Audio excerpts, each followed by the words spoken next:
It's time. Today we're going to be testing one of the highest damaging single hit weapons on the game. We're going to put it through its paces, through different aspects of the game, and see how it fares. The weapon is of course the Midas staff. Now the Midas staff is always, and probably forever will be, always in the Hyperion shadow. However, it's got its perks, and these in turn can be very useful in certain aspects of the game. Now currently the Better Maze update has just dropped, and if we go to the election room we can see that at the moment, well, Diana is just about winning. But Diaz is catching, and it's a shame that Diaz isn't active right now. Now the reason being is because if Diaz was active, we'd be able to access this NPC right here, Liz. Now Liz will trade you some golden fragments in return for some stock of stonks, and those golden fragments can be used to actually upgrade the Midas staff, making this weapon even better. But unfortunately we can't test that because Diaz is not here, and there's no other way to obtain these golden fragments. Nevertheless, let's see what this thing is all about. Well, first of all, this here Midas staff set me back around about 520 million coins. The price paid on this Midas staff is 100 million coins, which is obviously ideal. And it has some nice enchantments on there like Prosecute 6, Ender Slayer 7, Triple Strike 3, and of course we've got the Gilded Reforge. And quite clearly the Gilded Reforge is ridiculously good. It gives us plus 90 base damage, 90 strength and 400 intelligence for the cost of 10 million coins. And the Midas staff itself, well, the right click ability, cast a wave of molten gold in the direction you're facing, deals up to, well, however much damage. That figure right there is pretty much irrelevant at the moment. The mana cost is 250 and the cooldown is a second. So let's see just how powerful this weapon really is. But before we do, if you are planning on purchasing anything from the Hypixel store, make sure to use code NITROS. It gets yourself 5% off. You should subscribe to the channel. If you watch the videos and you haven't subscribed, please make sure to do so. You should join the Discord server. It's linked in the description of this video. We offer slayers and dungeon carries, so if you need carries or want to carry and make some coins, make sure to join. Now, considering the Midas staff is a mage weapon, it kind of makes sense to put yourself on mage reforges. More intelligence equals a better weapon. We've also got ourselves some mage equipment pieces, all with mana pool and mana regeneration. We're of course using the Golden Dragon, and as for our armor set, well, you've basically got two options. You've got a classical mage set like Aurora or Storm, and then you've got Crimson.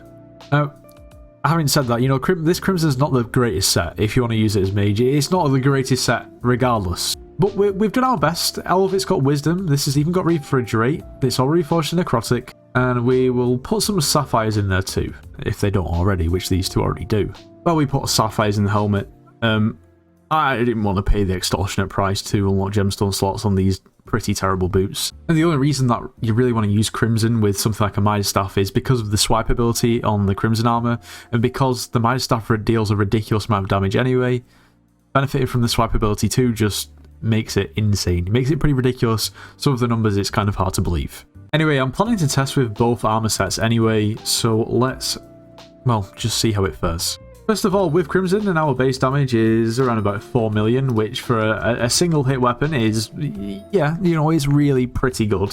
Considering this is using our Crimson 2, which isn't really the greatest mage setup you've ever seen. Kind of really hard to see the swipe working on these zombies, so yeah. We're just going to switch to our Aurora, and yeah, we deal obviously a ton more damage. Like, look at that, it's ridiculous. 8.5 million damage. Now granted, this is a pretty good Aurora setup. It's Infernal Aurora, it's Mana Pool 8, Mana Regen 8. It's got everything you want on there. It's got perfects, we've got some decent Wither Goggles. But of course we don't have the swipe. But over 8 million damage for one hit damage is pretty damn ridiculous. Now just for comparison, I've got my Hyperion out here, and our one hit damage is, I thought it was going to tell us, but maybe not. Yeah, it's around about 3.5, because some do 3.7, 3.6, 3.3, so it's around about 3.5 mil-ish, which is just a fraction. Literally, it is less than half of what the Midas staff does in one hit. But of course, we do have a greater mana cost, and we also do have, you know, a much greater cooldown. There's no cooldown on the Hyperion's ability, whereas there's a 1 second cooldown on our Midas staff. This is not a comparison between the Midas staff and the Hyperion. But yeah, one hit damage, there's no question. The Midas staff easily wins. Anyway, we're now in a completely different place. We're in the end, and I feel like it could be even more ridiculous just how good this weapon is here. Now that's of course because we do have like a 100 million coin enchantment on here, Ender Slayer 7, which is going to increase damage dealt with Enderman, Endermite and Ender Dragon by 130%. Once again, we'll start off in our Crimson. And we'll go down to the hideout where hopefully we'll be able to demonstrate what this swipe can really do. Okay, here we go. Now, we definitely don't see that swipe.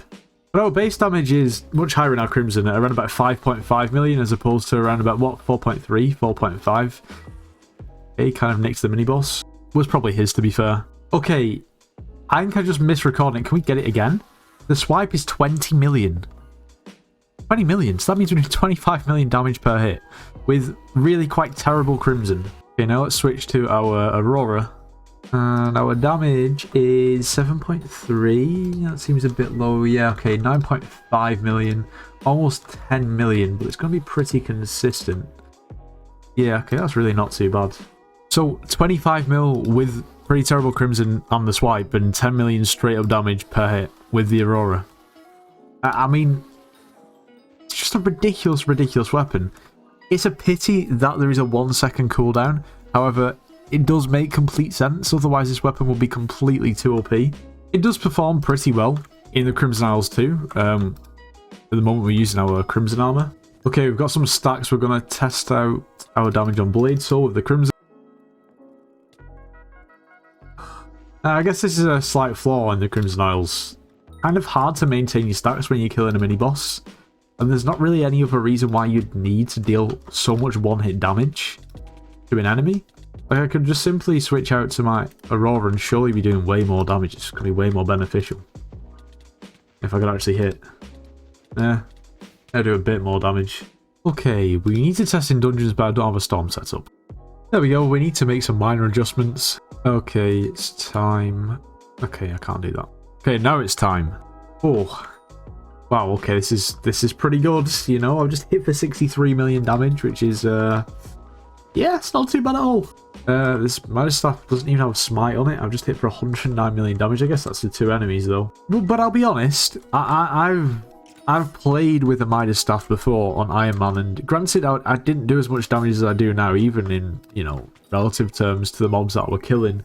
And, the Midas staff is clunky, it's slow, which makes it, I guess, not really ideal for majority of dungeons. Sure, when you're killing a mini-boss, it's pretty good. I mean, you're going to deal immense damage to it. But for clearing, yeah, it's not the greatest, I've got to say. Just because of the cooldown in between, well, shots, I guess. And to be honest, I guess that's kind of this weapon's biggest drawback. It's not the damage that it does, because it's clearly great. It's more just usability. And when you actually will think about what do you actually, like, what would a Midas staff actually be good for? Well,